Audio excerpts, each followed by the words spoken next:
Hey there, King of Kings family. This is Dan Hoppin, the Director of Small Groups here at King of Kings, and I'm excited today to continue our All-In Spotlights series today. So each fall, King of Kings undergoes a 3-week all-in campaign that really prioritizes loving, serving, and giving. And during that time, we raise a special offering where all of the contributions go to organizations throughout our community that we've vetted, that we've interviewed, that we just absolutely love. We've seen that they're making a big impact, and we want to be a part of that, and we want to help. And today we get to talk about Restoring Dignity. This is an awesome organization that strives to help refugees in Omaha by providing a variety of different programs geared to help support families in their homes. To tell us more about that is Hannah Vlach, who is Restoring Dignity's founder and executive director, and Liz Hagestad, who is a member of our congregation here at King of Kings and is just a very valued and active member or volunteer at Restoring Dignity. Words are hard. Yeah. Guys, thank you so much for joining us today. Yeah, thank you so much for having us. Yeah, thank you. I'm excited to be here. Now, just real quick for people who are listening to this, would you guys mind just introducing yourself so we can distinguish voices? Yeah, my name is Hannah Vlach. Liz Hagestad. All right, we got that out of the way. So now, Restoring Dignity, super cool organization. You guys have a really great mission. But for someone who's not heard about it or is maybe hearing about it for the first time right now, how would you describe it to them? Yeah, so Restoring Dignity serves refugees in the Omaha area. We're basically filling in the gaps and holes for when families get resettled. By resettlement, we mean families are living in refugee camps and they're brought to the United States to start their life new here, but they only receive 90 days of support from the federal government, and then they're on their own. So imagine that. Imagine going— 90 days? Yeah, that's like nothing. 90 days. Imagine going to a country where you don't speak the language, you don't even have a social security number, and you're expected to be completely self-sufficient in 90 days. So Restoring Dignity comes in and we're teaching people how to acclimate to life in America, because it's very different when you have grown up with no plumbing, no electricity, no running water, no refrigeration, and then you're put into an environment where you have all of these things. Simple things like learning how to use a thermostat or understanding what a smoke detector is. These things are very challenging to families, and so we're teaching people how to live here and how to live here well. And we also provide advocacy for families too, because unfortunately, there are some people who do take advantage of refugees, and we want to make sure that that doesn't happen. Hannah, I know that this is a very personal project for you, and it's not what you were planning to do originally when you started your classes at UNO. I think you were going into like the medical field. Yes. What was it about refugees that really kind of sparked that desire in you and drove you to start Restoring Dignity? Yeah, it's kind of a long story. I mean, I can tell it if you want, or I can give you the story in a nutshell. Well, let's give the medium version of the story. So maybe not the long story, but also not just like one sentence. I wanted to hear your heart behind this thing. Yeah, so it actually started when I was 16 years old. I wanted to volunteer in the community, and the Salvation Army needed volunteers. So I started volunteering, and at that time, there were a lot of refugees coming in who were South Sudanese, and the Salvation Army needed help. And I said, okay, I'll help. So I started working with refugee children from South Sudan 3 times a week as a teenager all through high school, and I did that for 4 years. And so that's how I got introduced to refugees. I had never heard about a refugee before that point in my life. And then in my early 20s, one of the girls that I had mentored ended up committing suicide. And so I went over to her family's house and just to pay my respects and to find out when the funeral was going to be. And they were living in total abject poverty. And it was not a good environment to grieve in. And so myself and some family and friends got together and we said, okay, what can we do to help this family? And so we came up with this idea where we would do a home makeover, where we would bring the family everything that they needed so they could grieve in a dignified manner. And we put up a free website online. We called it Restoring Dignity, and it was supposed to be a one-time event. And so we all got together. We did a home makeover for this family. The family was completely on board with it. And at the end, they had a house where they could grieve properly. I mean, it's really hard to grieve when you have no sheets on your bed. And I mean, it's hard to grieve anyway. Yeah. But when you're living in an environment that is not conducive to any type of thriving or anything, it's just, it makes things a lot worse. So we did that. And then we had a bunch of furniture that was left over. And in my living room and in my parents' living room and we were like, what are we going to do with this furniture? And so we found out about another refugee family that was going through a hard time and their children were sleeping on the floor. And we did a home makeover for that family. And then we started getting referrals from caseworkers in the Omaha area who had a lot of other families who were in similar situations. And so for 6.5 years, I ran the organization as a volunteer. While I worked as a medical social worker first, and then I went back to school to do all my pre-med courses, got accepted to medical school out of state, and ended up not going. That's a different story in and of itself, but ended up staying in Omaha, and Restoring Dignity just kept growing in the meantime. And so I got pulled on as the first employee, first executive director in 2018. So it's been 5 years. And since that time, the last 5 years, we've served over 21,000 refugees. Wow. Yeah. That's amazing. Yeah. So it's been a journey. This is not what I thought I was going to do with my life, but I'm really happy to be here right now, and I'm just happy to be of service. Mm-hmm. Liz, I know that this is an organization that you're very passionate about. What drew you to Restoring Dignity originally, and what is it about Hannah and her mission that has kept you committed to this for so long? So before you were the executive director and she was in that volunteer place, I went to one of those home makeovers. And so I think it was like through Facebook or social media, she would just reach out and say, hey, this is what we're doing. Anyone that can help, here's ways to volunteer. And so a friend and I saw it and went down, and I had no idea what I was getting involved in, like no idea at all. And so I just knew that like my heart was to serve, and I wanted to check it out. I had seen some things online. So, and that was really the first time that I understood all of the different sides of Omaha, Nebraska. Like there's so much out there outside of the bubble that you live in and that you create for yourself.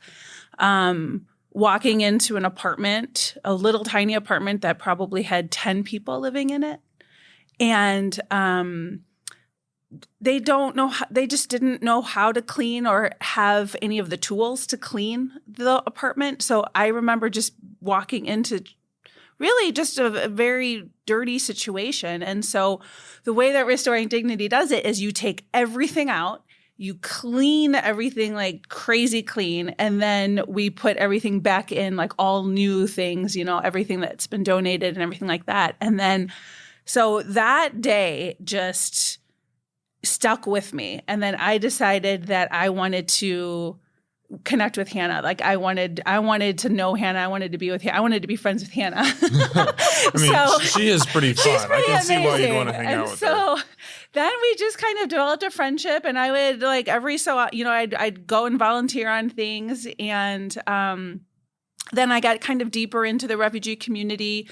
My family sponsored a family with Lutheran Family Services that like for a family that came in as a refugee. And then just continued like sort of my relationship with you and kept supporting Restoring Dignity. And here I am. Yeah. So, I mean, like what, 6 years, 7 years? Yeah. Oh, wow. Yeah, I mean, it's been a long time. Yeah. What are some examples of the types of programs or ways that Restoring Dignity helps refugees, other than the house cleaning that Liz mentioned? Mm-hmm. Yeah. So our biggest program is our Welcome Home program, and we do the in-home education classes. So right now we have 2 education tracks that we're doing. The first one is healthy home education, and we're teaching families how to take care of their home. Because if you have been living in a tent or living in a bamboo home, you've never had drywall, you've never had linoleum floors, you've never had all of these different surfaces to take care of. And in a lot of refugee camps, families only have access to 1 bar of soap. When you come to America, there's a lot of soap. You have your dish soap, your dishwasher soap, your laundry soap, you have your hair soap, you have body soap, you have all of this different soap, and no one is teaching families what any of this means. And so I've gone into homes where people are using toilet bowl cleaner with no gloves on to clean everything in their house because no one's taught them what to do. There was one house we went into, and the gentleman was trying to get the grease off his stove, and he was pouring bleach all over his stove. And he looked at me and he said, I just want to get this grease off, through an interpreter. He said, I just want to get this grease off, and I don't know what to use. So every week I go to the store and I pick one thing off the shelf and I try it, and nothing has worked. And he had a whole shelf full probably of 20 different products. And that was the moment when I realized, okay, we can do so much better. We have to start teaching people how to live in America. Just like if you or I went to another country that was much different than what we're used to, we would want someone to help acclimate us and help train us on what we need to do. So that's our first class. And then the second class is home fire safety. So we do that in partnership with the American Red Cross. We're teaching families about fire safety, gas safety. We recently have gone into multiple homes where we bring this like stink bomb solution that smells like sulfur, and we have families smell it so they can understand what natural gas smells like. And we've had several families say, oh my gosh, I smell this in my house. They take us to where they smell it. We found a gas leak, get it fixed. We're teaching families how to use fire extinguishers. Just a couple weeks ago, one of our families, we had just taught them, they had just gone through a class, they had just gotten their fire extinguisher, and they looked out their window that next morning and their neighbor's house had caught on fire. And so they were able to grab their fire extinguisher and they put the fire out. And if they hadn't done that, the house probably would have gone up in flames by the time that the fire department got there. So we're doing that. We're teaching people about tornadoes. When people hear the sirens in a lot of countries, that means that there's a bomb that's about to fall. But here it means a tornado. So there are situations where families are hearing the sirens and they think that there's bombs coming. So it's just teaching people how to live here. And then we're about to launch our third set of classes, which are our homeowners maintenance education classes, our home classes, in partnership with Habitat for Humanity. And we are going to teach refugee homeowners how to take care of their home, how to change a filter in their HVAC system. We've had families reach out who their entire furnace has gone out because no one ever told them, hey, there's a filter, you need to change it. And no one changed the filter for 6 years. So we're going to be teaching people how to maintain their homes, which is going to help Omaha in the long run, because if each individual person takes care of their home, it makes neighborhoods better. So that's our Welcome Home program. We taught over 1,000 classes in-home last year, and we will be close to 1,500 in-home classes this year, by the end of this year. We also created Omaha's first furniture bank in partnership with the Furniture Project. So we used to run a community donation center where families could come and could get furniture. And then at the beginning of 2022, we partnered with the Furniture Project and we said, hey, what if we created a furniture bank for Omaha where anybody who needs furniture could come and could get it? So we were able to get funding for that, and we got the keys to an 18,000 square foot warehouse, and it is now a fully functioning furniture bank in Omaha. And last year we furnished over 700 homes, and this year it will be over 1,000 homes. Wow. Yeah. We are exiting that space because our role in it was to come in and help build the infrastructure. And then once the Furniture Project had enough people to run it, they would take it over. So they're at that point now. So we are exiting. We're moving to the Yates Illuminates building next week. So I'm a little sad to let that one go, but I know it's in good hands, and I know the mission will continue there. And I mean, you're doing so much good. I think even just in this conversation alone, and I did some prep work coming into this, but all the things, like, I think, Liz, you put it perfectly when you talk about we put ourselves in like our personal bubbles and we think everyone understands what we do. Just the thought of someone not knowing how to use a fire extinguisher or what the tornado siren means, or that, no, I can't use bleach on my stove. This all seems so just easy to us. But yeah, if you're from another country and you've never seen this stuff before, of course, that's not going to make a lot of sense. And like you mentioned, I mean, they get like 90 days of support. You can't learn how to live in another country in 90 days. No. I can't learn anything in 90 days. Yeah. I mean, you can't start a new job and feel good in 90 days. So it's really amazing what you guys are doing. And I'm so glad that we were able to help support you through All In last year. King of Kings donated $50,000 to Restoring Dignity. Liz, what was it like to give that check to Hannah? Just knowing not only her and her heart, but just the things that this organization is doing. Oh, it's such a joy. It was honestly one of the best moments ever. Because I know what that money can do for Restoring Dignity and all of the people that it can serve. It's a great organization that really it keeps its overhead really low so that it can serve so many people. And one thing I also wanted to talk about was one of the things that I loved about Restoring Dignity, or love about it, is the air conditioning. Like, we all know Omaha can get super, super, super hot. Well, of course, a lot of the refugees in Omaha don't have access to air conditioning units in their apartments. And so one of the favorite things that you guys have done, in my opinion, is delivered window units to apartments, to families that were like couldn't sleep at night because they were so hot. You guys went and delivered and installed everything, these window units, just so they could have some peace in 105-degree heat. So there's just so many programs like that with Restoring Dignity that they're constant. There's always such a need in the community, and Restoring Dignity does a great job of seeing the need and then acting on it. So there's so many programs like that. And then I also wanted to go back to like the house cleaning. One of the things that Restoring Dignity did, and I was involved in this too, is they created these cool tags to put on cleaners in different languages so that they would know, the families would know, like, this is for your tub, this is for cleaning glass. And it was all in their language, and it was like really nicely tagged. And I just, you don't realize the impact that has until you're in it and you're seeing it.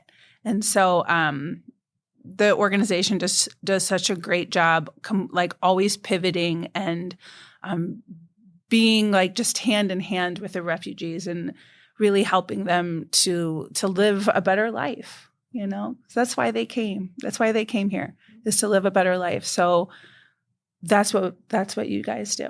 So Thank you. yeah.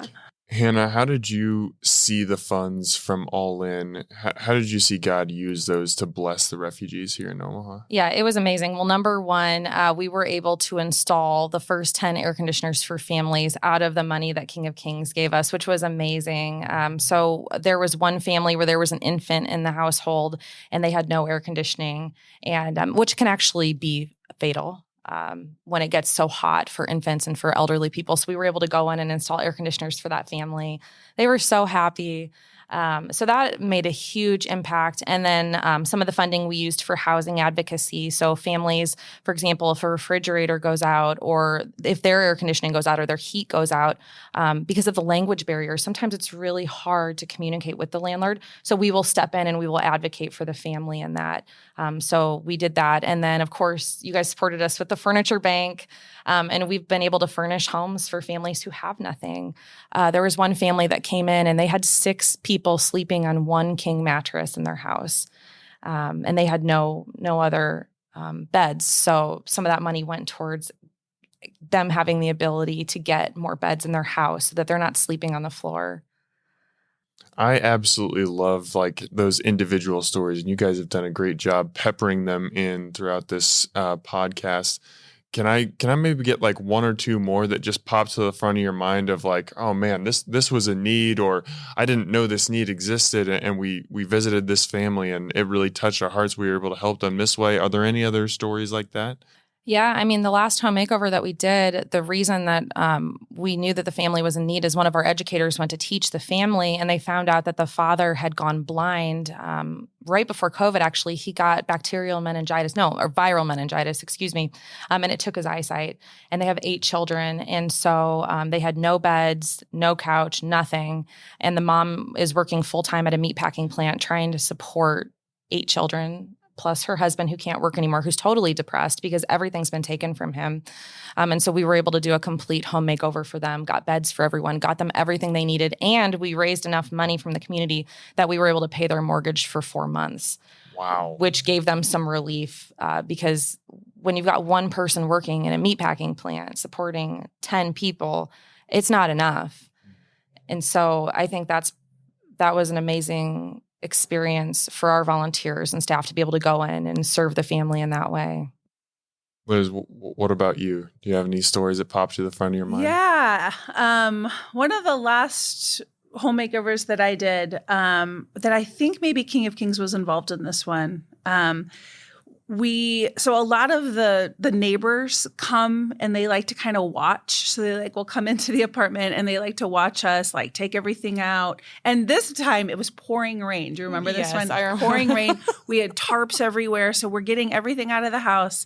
And then this little girl, she was probably like 8 or 9. She was like, she wanted to help. She wanted to help clean, and she was one of the little neighbor girls. And so she was kind of like hanging out with me a little bit and cleaning. And then she was starting to see all of the new stuff come in. And then I think we even like were able to get like, there was another little girl that was living there, and we were able to get her like maybe like a cute chalkboard, or it was something cool that she could use as a toy. And the little girl that was helping me looked at me and she said, "Do you guys think you could come to my house next?" Oh. And I had to turn around and just take a moment, because it's just like the overwhelming feeling of like there's so much need out there, and then I get to drive, hop in my car and drive back to the bubble. Sometimes it gets very overwhelming. And so just like she kind of just stuck in my heart, where it's like they need all of the help and all of the love. And that's what we're called to do, I think, as human beings and as followers of Christ, is to help people who need help. So she just kind of always will kind of be in my heart. So, yeah. Mm-hmm. So clearly, Restoring Dignity has a great mission, making a fantastic impact in the community. If somebody's listening to this and they're like, "Man, I want to get involved with this. This sounds really cool," how can they either donate or get involved with serving? Yeah, there's so many different ways. I mean, there's something for everyone. I believe everyone can serve. And so we try to open up as many opportunities as possible. Number one, you can sign up to volunteer on our website. We have a variety of different opportunities. When we do our big home makeovers, we need between 80 to 100 volunteers. It's not pretty work. It's not. We're going into homes that a lot of times have infestations, bed bugs, cockroaches. And I think that that's a moment to pause too. I mean, we've had people come in who are just like, "Oh my God, there's cockroaches everywhere." And I always take people aside and I always say, "I know that this is different. And I know, you're only going to have to deal with this for 2 hours, but these families have to live with this, And so it really opens up your eyes to what is going on in this community, especially housing injustice. So that's one thing. You can sign up to volunteer on our website. Of course, you can always donate funds. We have to have funds to pay our educators to teach classes and to do the programs that we do. And also we have Amazon lists too. So if you want to support our programs, you can go online. You can buy the products for our cleaning program. You can buy the products for our home fire safety classes. You can buy items for families for home makeovers. So that's also a way to get involved. Well, Hannah, I just want to say thank you for doing all that you do. I know, we touched on this very briefly, but this was not your plan for your life, but God had an amazing plan for you, and you are making a huge impact in the community. I guarantee this is not an easy job. I'm sure that there's a lot of frustrating days, but you're doing it. And just thank you so much for your hard work. Thank you for coming on the podcast today and just telling us a little bit about the organization and how people can help. Yeah, absolutely. Yeah, thank you. And I just want to end with just 2 things. I think the thing that drives Restoring Dignity is that there's a lot of suffering in this world, a lot of unnecessary suffering. And so we're always asking the question, how can we relieve that unnecessary suffering? And then the other thing, too, that really motivates us is, what would we want someone else to do if we were in this situation? So if I became a refugee tomorrow and ended up having to go to another country, what kind of help would I want? What kind of support would I want? And so whatever that answer is, that is what we are compelled to do here. And we need to do it. We have to do it. And so that is a huge part of what drives Restoring Dignity too. Fantastic. Liz, thank you for being an awesome partner and representative of King of Kings, faithfully continuing to serve with Restoring Dignity. And thank you for giving the time to come in and talk about it today. My pleasure. King of Kings family, let's keep living our faith lives beyond Sunday.